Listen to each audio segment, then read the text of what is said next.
An utter disgrace." The whispering continued as the guests melted away, leaving the woman in black alone in the middle of the dance floor.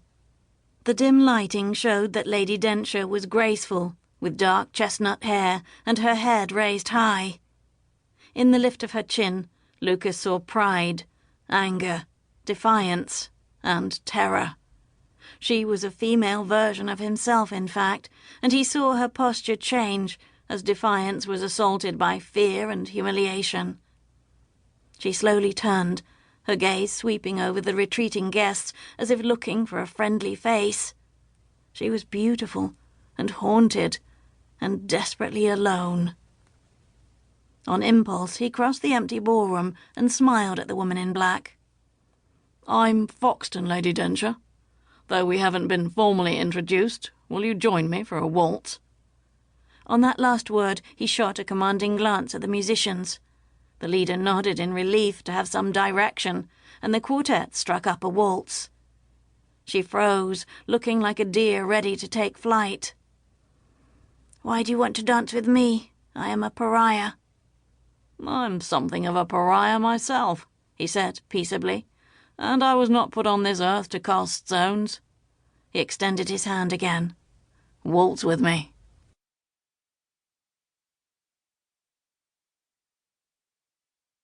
Chapter 2. Kendra looked into the man's eyes and saw only kindness. She took his hand, desperately grateful that he was offering support in a whirlpool of condemnation. As they began to waltz, she felt the warmth of his grip through her kid-skin gloves and realized that her hands were ice-cold. Whatever had possessed her to come to this ball? Because she wanted justice, but she would not find it here. She concentrated on the steps of the waltz, not needing the further humiliation of stumbling over her partner's feet. "I just realized that we have been formally introduced," Foxton said. "Many years ago. I was Lucas Mandeville, and unless my eyes deceive me, you were Kendra Douglas then." She raised her gaze and really looked at her partner. Blonde hair, strong, regular features, and the expression of a haunted saint. It took time to recognize that this man had once been a lively young midshipman she'd flirted with in her first season. He looked like a man who had travelled long, hard roads between then and now.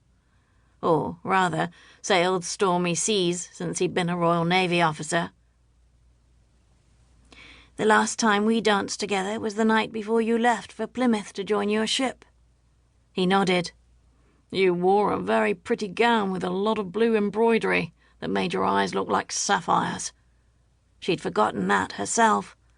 Mr. Mandeville had been too young and too excited by his new career to be husband material, but she'd liked him and wished him well. "You have a good memory. You were dashing and charming, and I was sorry when you departed to join your ship." "I liked to think of myself as dashing, but mostly I was just young. It was a very long time ago," he said quietly. "For both of us," she said, her voice taut. "I gather you've inherited your grandfather's title. Is being a lord enough to keep you from being tarnished by dancing with a scandalous woman like me?" "I may be even more scandalous than you." He gave her a slow, wry smile. "Shall we tarnish each other?"